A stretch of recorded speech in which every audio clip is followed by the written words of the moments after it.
Contoh, kita dengar suara bokap batuk, kita males keluar kamar. Itu udah fatherless. Kenapa? Kenapa bokap batuk kita malas keluar kamar? Ayah tuh represent a God di rumah mereka. Ya. Karena waktu seorang pria jadi ayah, itu kehormatan tertinggi. Karena Tuhan menyebut dirinya tuh ayah. Ternyata yang kita lihat di muka bumi ini, ayah-ayah banyak yang brengsek. Gitu loh, yang kayak tadi itu, yang ngomong sama anak-anak saat anak-anak salah doang. Apa action kita? Karena udah di mana-mana serangan generasi sama itu aja kok. Ya. Tapi penyebabnya, nah itu yang kita jarang ngomongin. Kuliah ganti-ganti gitu di Amerika nggak lulus. Oke, ini udah saatnya gue ngobrol sama Tuhan. Hai, ini gua Daniel, tetangga kamu. Di sini gua akan ngobrol dengan tetangga gua tentang perjalanan hidup mereka dari kacamata spiritual di saat mereka mengalami situasi tidak pasti dan kekhawatiran, sampai bisa kembali bangkit menjadi orang yang lebih kuat dari sebelumnya. It's gonna be very exclusive and inspiring. Hai guys, jadi balik lagi bersama gua dan tetangga kita, Pastor Jesse Lantang. Dan yes, untuk kalian yang baru aja menonton channel Daniel Tetangga Kamu, thank you banget. Jangan lupa untuk dukung kita dengan cara subscribe channel ini. Dan gue juga tidak akan lupa, khususnya buat kalian yang sudah subscribe, gue pengen bilang thank you so much. Semoga konten-konten yang bisa kita berikan kepada kalian itu berhasil memberikan kalian perspektif baru untuk menghadapi masalah dalam hidup kita. Alright, kita langsung lanjut aja ke Pastor Jesse. Kalau misalnya kita ngomongin soal bapak, soal ayah, I think lu kan tadi bilang bahwa lu sebagai seorang ayah pun juga dibilangnya Mr. Mom dan bersyukur banget bahwa 2 anak lu itu ikut lu setelah perceraian gitu kan. Tapi kasus kebanyakan gak seperti itu. You're one of the lucky one. Lu I think you get the grace as a single father. Case by case. Case by case. Yeah. Sekarang ini kelihatannya memang kasus fatherless. Anak yang hidup tanpa sosok ayah, walaupun ayahnya masih hidup, itu banyak banget, ya kan, di Indonesia juga gitu. Ya gereja sebagai ayah, tapi kita sendiri, how do we deal with this fatherlessness yang terjadi di Indonesia? Pertama ya kita mesti mapping dulu ya, bahwa ternyata Indonesia adalah negara ketiga fatherless terbesar di dunia. Dan mungkin karena kita punya gaya orang timur, akhirnya anak-anak yang korban.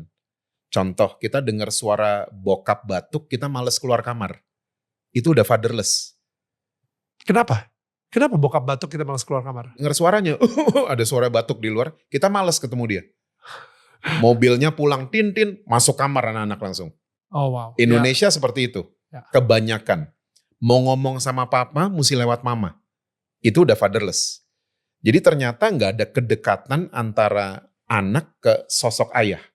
Nah ini udah fatherless, ayahnya ada, tapi figurnya gak ada. Gitu.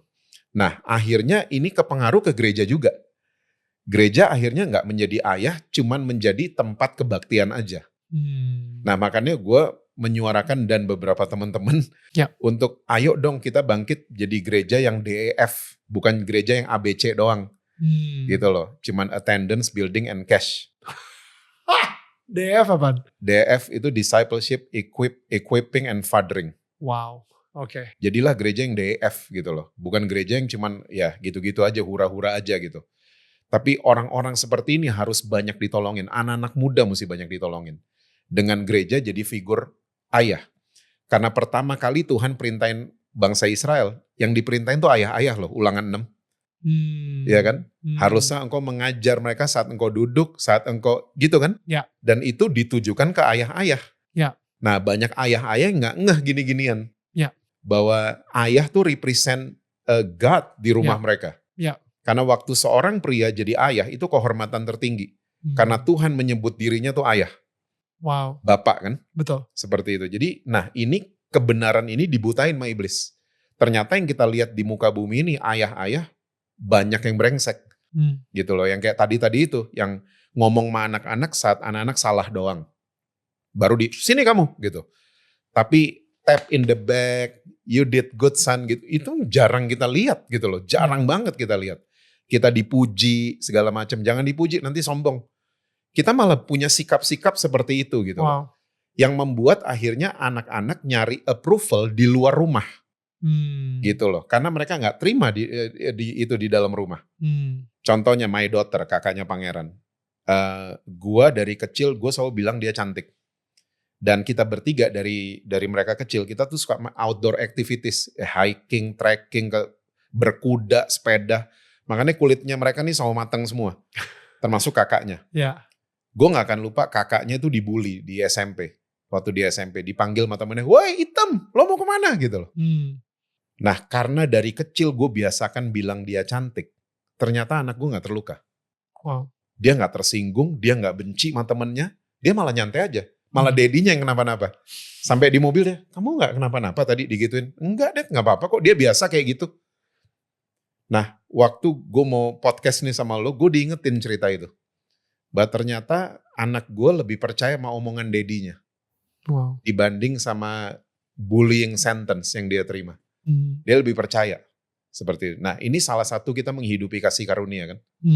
Kita percaya apa yang Bapak di surga ngomong sama kita. Nah ternyata kuasa afirmasi itu dahsyat banget. Dahsyat kuasa perkataan kita ke anak-anak. Perkataan pemimpin gereja ke jemaat. Itu luar biasa pengaruhnya. Sangat luar biasa. Nah di bangsa Indonesia ini, ini harus dibangkitkan. Kita mesti fathering this generation. Karena masalah generasi selalu sama.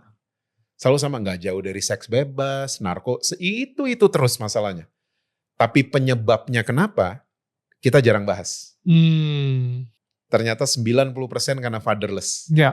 Kita jarang bahas, kita duduk bareng dan bahas isu ini bareng-bareng gitu. Seingat gue cuman Ibu Khofifah dulu yang ngomong. Dan itu pun dia cuman ngomong data. Dia cuman ngomong data bahwa Indonesia negara fatherless nomor 3. Itu Ibu Khofifah yang ngomong. Waktu dia lagi menjabat sebagai Menteri Sosial. Ya Bu ya, bener kan saya Bu? Ya. Seperti itu. Nah kita nih apa gitu loh, apa action kita? Karena udah di mana-mana serangan generasi sama itu aja kok. Tapi penyebabnya, nah itu yang kita jarang ngomongin. Orang males fathering karena nggak terkenal. Kita kalau lagi fathering orang, maksud kita taruh di IG Instagram, story kan nggak mungkin. Nggak dapat kreditnya. Nggak dapat kreditnya. Dan itu yang dilakukan Yesus. Yesus fathering murid-muridnya, yes. Karena dia bilang di Yohanes 14 ayat 12, kalian akan melakukan pekerjaan lebih besar dari aku. Seorang bapak gitu kan, kalau dia supir, dia mau anaknya pilot. Anaknya lebih gede dari dia. Dan ini pekerjaan yang gak dilihat sama banyak orang. Pelatih sepak bola, dia kerja saat stadion gak ada penonton. Atlet kerja saat stadion udah sold out. Dan waktu kesebelasan ini juara, yang dipanggil kaptennya, bukan pelatihnya. That's fathering. Makanya banyak orang-orang gak mau ke situ. Gak populer soalnya. Kayak gitu. Gak dapat kreditnya, dan again di dunia yang penuh dengan social media ini kayaknya kita justru pengen dapetin likes-nya, kita pengen dapetin the praises dan spotlight dan lain-lain gitu. Cuman absolutely. Ngomongin soal pangeran dan ngomongin soal sepak bola juga. Kita langsung ngajak pangeran ke sini. So this is Pangeran Lantang. Thank you so much, Pang, for making it. Yes, this is the one and only Pangeran Lantang. DJ Pangeran Lantang, Denzel Jordan Pangeran Lantang. Bro, ini kali kedua sih lu di Daniel Mananta Network ya. Tapi gak pernah podcast. Gak pernah, kita syuting Swear and Chat, dan I think at the time berapa? Kayaknya tahun lalu kali ya. Tahun lalu. Aku masih ada rambut. Sekarang udah gak ada. Ya sudah potong ya. Wow bro, this is good. Kita lagi ngomongin soal fatherless, kita ngomongin soal pentingnya ayah di dalam hidup seseorang, dan gue ngerasa ini bukan sebuah kebetulan lo lagi nyantai, lo lagi kosong. Soalnya tadinya ya gue cuman ngundangnya Jesse aja gitu, Pastor Jesse. Tapi tiba-tiba kita ngobrol-ngobrol, pangeran lagi ngapain? Kita undang aja kali ya. Yaudah mungkin dia bisa. Nah, di telepon dong sama bokapnya. Ya udah. Bokapnya langsung. Pastor Pangeran. Iya. Pastor Pangeran bisa tolong ke sini. Dan hadirlah Pangeran di sini. So, bentar, namanya kenapa Pangeran sih by the way? Ini gue selalu kayak sebenarnya dia namanya cuma Denzel Jordan Lantang. Oh. Tapi waktu dia baru lahir, gue lagi ngelainin this pria dari Medan, cowok Oke. dari Medan, Ya. namanya Pangeran. Nah ini aku Oke. juga baru tahu nih. Coba. Namanya Pangeran. Dan waktu Pangeran lahir, tiba-tiba dia habis terima Yesus dan dia meninggal. Dia meninggal. So I just pay tribute for him. Oh wow. Karena kita tiba-tiba kayak deket gini. Gua sama Pangeran tuh deket banget, Pangeran yang orang Medan ini. Iya. Cukup deket gitu, cukup intens gitu. Dan dia tobat dari semua drugsnya dia segala macam dulu, segala macam. Tapi ya itu, habis dia tobat tiba-tiba beberapa hari kemudian dia is Meninggal. gone. Ya. Ya, dan pada saat yang bersamaan nggak lama kemudian Dia lahir, terus Pangeran gue cek rumah sakit, akte kelahirannya udah dibuat belum? Belum Pak, boleh nggak tambahin Pangeran gitu. Terus mamanya juga setuju. So, wow. Well, there Jadilah you go. Pangeran Lantang. Dude, this is the first time you heard of this. Iya baru pertama kali. Aku kalau ditanyain, kan biasanya orang nanya, nama lu kepanjangan banget bro. Itu Denzel apaan aja, Jordan apaan aja. Denzel kan dari Denzel Washington. ya. Jordan dari Michael Jordan. Pangeran, aku gak tahu tuh bokap gue ngasih nama gak jelas. Kenapa Pangeran gitu. Cuman ya ini baru tahu nih. Oh dari situ. Wow, okay. Well, you learn something new every day, bro. Iya. Tapi yang Pangeran ini orang India untungnya. Ya, Oh iya. Itu kan orang Medan. Iya. Right. Bro, you're one of the lucky ones yang menurut gue, walaupun kita sempat ngomongin juga di Sweat and Chat, gue sempat nanya, dan Pangeran bilang gitu, gue adalah seseorang anak yang tumbuh dengan orang tua bercerai, tapi gue bukan broken home. Lu bilang seperti itu. Lu tidak broken home, lu tetap merasakan kehadiran dua keluarga, dari keluarga ayah dan keluarga ibu juga. Dan gimana itu efeknya ke lu sekarang sebagai, lu sekarang umur berapa by the way? 22. Gila muda banget, oh my goodness, gila. Mau 23, 2 bulan lagi. Beda kita 20 tahun. Om, hai Om. Jadi dari lu sendiri sebagai yang anak umur 22 gitu ya, tapi mempunyai bokap seperti seorang Jesse Lantang gitu.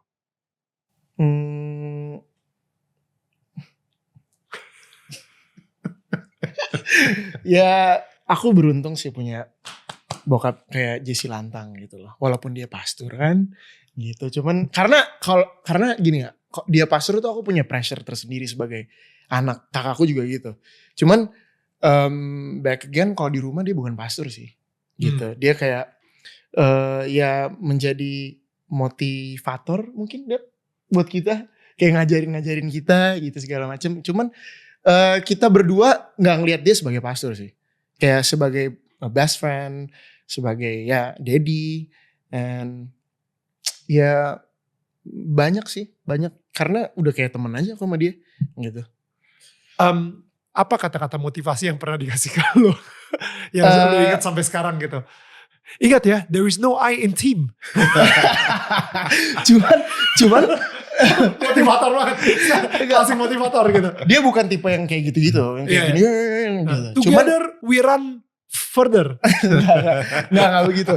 Cuman dia tuh lebih menunjukkan by action aja sih. Kayak aku menjadi orang yang apa adanya sampai sekarang karena berkat dia juga. Terus dulu aku suka banget cemberut ke orang-orang, kayak aku tuh jutek kalau sama orang-orang. Cuman karena aku melihat dia always smile to everyone, aku jadi kebawa kebawa itunya gitu. Jadi aku sampai sekarang ya smile juga to everyone gitu. Right. Ya bukan karena kayak ya lu harus gini ya, gini nggak. Aku di rumah nggak pernah digituin. Gitu, kayak kalau misalnya mau nanya kayak aku dulu misalnya ngerokok, kan masa muda kan pasti kan pengen nyoba tuh. Masa muda, lu masih muda. Iya, maksudnya masa sekolah, aku udah sekolah sekarang. Oh iya. Masa sekolah tuh pasti pengen nyoba gitu-gituan. Right. Tapi dari dulu aku gak pernah dibilang, ini salah loh, ini bener. Aku gak pernah digituin. Jadi kayak, karena mungkin ya, kalau aku look back, kalau misalnya aku digituin, pasti bakalan coba yang kayak, ya namanya anak kecil, maksudnya namanya orang sekolah gitu kan, pasti pengen nyoba, apa sih yang salah sama bener tuh apa, pengen nyoba dua-duanya gitu kan, bisa membedakan kan.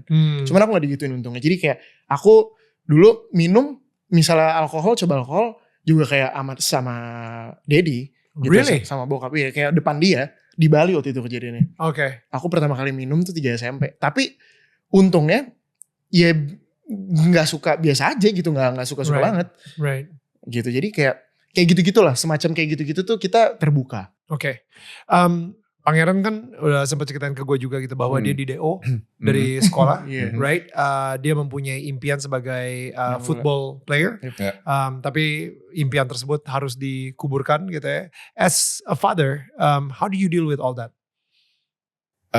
Gue nggak pernah nuntut anak-anak gue untuk jadi sempurna, tapi jadilah yang terbaik aja dari apapun yang kalian buat. Kira-kira seperti itu. Oke. Nasihatnya kayak gitu loh. Jadi gue nggak pernah nuntut apa-apa, dan disiplin tetap ada. Tapi disiplin yang gue terapkan ke mereka adalah disiplin yang dua-duanya agree. Maksudnya apa? Jadi misalnya begini, Pangeran kalau minggu depan nilaimu masih jelek, sorry ya, PlayStation-nya dia diambil. Agree nggak? Dia agree. Minggu depan dia masih jelek, sorry ya, dia diambil. Jadi dia diambil ya. Nah itu otoriter namanya. Karena itu cuman one side aja yang agree. Yang ininya nggak dikasih pengertian. Jadi gue selalu, walaupun ya kayak tadi Pangeran bilang gue kayak temen sama mereka segala macam, tapi gue ada disiplinnya juga sama mereka. Sure. Ada disiplinnya. Jadi lewatin ups and downs lah kita sama-sama. Jadi ada hal yang mereka tiba-tiba gagal, mereka ini I was there for them gitu, untuk kakaknya juga. Kayak gitu. Ketika dia di DO, it felt like a huge failure. Maksudnya seorang anak Jesse Lantang dikeluarin dari sekolah. How did you deal with that? Gue itu biasa-biasa aja sih. Biasa-biasa aja. Kamu tidak kamu malu untuk nama seorang lantang. Gue malah langsung action gitu. Mau pindah kemana gitu. Mau cari sekolah di mana. Karena waktu itu dia udah mau ujian 3 SMA waktu itu. Betul. Gitu. Jadi kita langsung cepet action cari sekolah pengganti dan dapet, ya udah. Lu bahkan nggak fight ke sekolah untuk. Udah. Oh udah juga. Udah. Gue fight ke gurunya, nggak ke dianya, ke gurunya justru. Right. Ke gurunya. Kenapa? Karena dia nggak terlibat apa-apa waktu itu, seingat gue. Betul. Dia ada di lokasi aja dia gitu. Cuman ada di TKP aja gitu loh. Dan itu yang gue segala macam. Cuman ini gue juga nggak mau ribut akhirnya sama sekolahnya, karena gue punya hubungan baik sama guru-guru di sekolahnya dia. Jadi ya udah kita action untuk cari sekolah lain. Ya, pergilah lo ke Amerika. Jadi tukang cuci piring. Gak tau ya, gue juga penasaran gitu dari how do you understand dari seorang Pangeran sendiri gitu ya, tentang Tuhan dan kasih karunia Tuhan yang dari tadi kita udah omongin di dalam kehidupannya seorang Pangeran melalui your dad. Apa ya? Cuman aku ngerasain kasih karunia Tuhan justru bukan melalui Dedi. Maksudnya kayak ya aku dari lahir juga dari keluarga Kristen yang selalu setiap minggu ke gereja gitu. Jadi bukan karena terbiasa, cuman awal-awalnya aku emang kayak belum merasakan kasih karunia Tuhan. Cuman karena aku udah mulai banyak pengalaman di hidup, maksudnya kayak ke Amerika, di DO apa segala macam, dan aku jadi mikir, wah coba deh. Dan orang tua di rumah selalu bilang, itu kalau bukan karena Tuhan itu karena siapa? Cuma diingetin gitu, kayak oma aku, my dad cuman kayak gitu doang. Itu kalau bukan karena Tuhan itu karena siapa terus? Kayak gitu. Kayak aku bisa, karena aku selalu ngeluh waktu itu dulu. Ngeluh-ngeluh aja kerjaannya. Kayak maksudnya, ini cuci piring nih di Amerika, apa segala macam gini. Tapi ternyata dari situ aku punya mental, punya physically, mentally berubah gitu. Mindsetnya juga berubah. Aku juga semakin dewasa. Dan ya itu kalau bukan karena Tuhan, karena siapa ya? Gitu. Aku mikirnya sih ke situ. Dan aku punya banyak banget sih, maksudnya pengalaman yang udah Tuhan berikan ke aku gitu loh. Sampai aku masuk di entertainment juga yang akunya gak suka. Kadang orang nanya, gue malu banget bro depan kamera gitu ya. Kalau aku bukan malu lagi, aku gak suka depan kamera. Right. Aku tuh cuman kayak mikir, duh Tuhan gimana ya? Tuhan aku gak sekolah lagi dulu. Terus aku gak setiap belajar keluar mulu, nggak suka belajar di dalam kelas gitu lah. Jadi kayak aku nanya, Tuhan nih aku mau kemana sih arahnya gitu loh. Aku laki-laki dan waktu kan cepat banget ya gitu. Dan di saat itu aku udah umur 20 tahun dan udah kepala 2. Aku belum ngapa-ngapain, kuliah ganti-ganti gitu, di Amerika nggak lulus, di sini ganti-ganti. Jadi kayak ini gue mau kemana sih gitu loh. Dan aku mikir, dan aku nggak ngomong ke dia, aku nggak ngomong, aku cuman kayak oke, ini udah saatnya gue ngobrol sama Tuhan. Aku gitu sih di saat itu mikirnya, karena udah cukup. Aku kayak gimana ya Dad, gimana ya Mami, gimana ya gitu. Aku udah cukup menurut aku.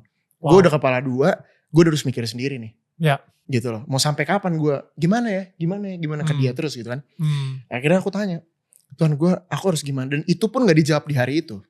Itu mungkin kalau aku bisa jawab ya, aku itu gak dijawab mungkin ya. Gitu. Kayak baru ketahuannya dijawab tuh kayak berbulan-bulan kemudian, anjir ternyata dijawab ya. Di saat itu tuh ternyata dijawab gitu. Karena aku casting gagal. Gitu. Gak suka depan kamera, gimana? Right. Casting gagal, segala macam gagal. Tapi tiba-tiba Tuhan taruhin aku di tempat yang ini orang cabut dari project ini dan itu udah big reading. Dan ternyata sutradaranya sahabatnya Dedi dulu. Which is Rizal Mantovani. Hai Om. Gitu. Jadi kayak di saat itu, wah oke, ini rencana Tuhan, so aku gak boleh sia-siain lagi. Gitu. Dulu udah jadi pemain bola, sia-siain, aku nyoba-nyoba rokok. Pemain bola, mau keluar, masa ngerokok. Right. Ya kan, dia ngeliat lagi. Dan akhirnya, ya udah itu konsekuensi gue. Gitu, jadi ya aku merasakan, kalau dibilang kasih karunia Tuhan, aku sangat merasakan. Dia hadir buat aku. Kalau dibilang aku ke gereja setiap minggu, enggak juga. Karena aku punya kerjaan yang kalau aku izin untuk ke gereja itu bakal menunda produksi. Ya you know lah, gitu loh. Cuman ya balik lagi, Dedi suka kasih tahu ke aku, my mom juga kayak gereja tuh bukan ya gereja. We are the church gitu loh. Right. Gitu loh, bukan cuman gedungnya, gitu-gitu lah. Ya. Gitu. Salah satu yang gue lihat dari Pangeran adalah dia dari SMP udah narsis. Itu yang gue lihat. Jadi waktu dia mau ke Amerika, gue agak-agak setengah hati gue. Tuhan suka sering menaruh perkataan di kakaknya. Kayak gue lagi kesel gitu ya. Gue kesel sama seseorang misalnya. Udah mau marah nih, kakaknya tiba-tiba peluk gue. Dad, Dedi itu mesti mengasihi lo, Dad. Kita harus jadi agent of good news. Gitu, bukan agent of bad news. Kamu ya nanti neraka kamu ya. Orang denger bad news cuma 2. Jadi takut sama jadi munafik akhirnya. Wow. Pas aku di DO dia juga cuma nanya kayak, lu kenapa di DO lu?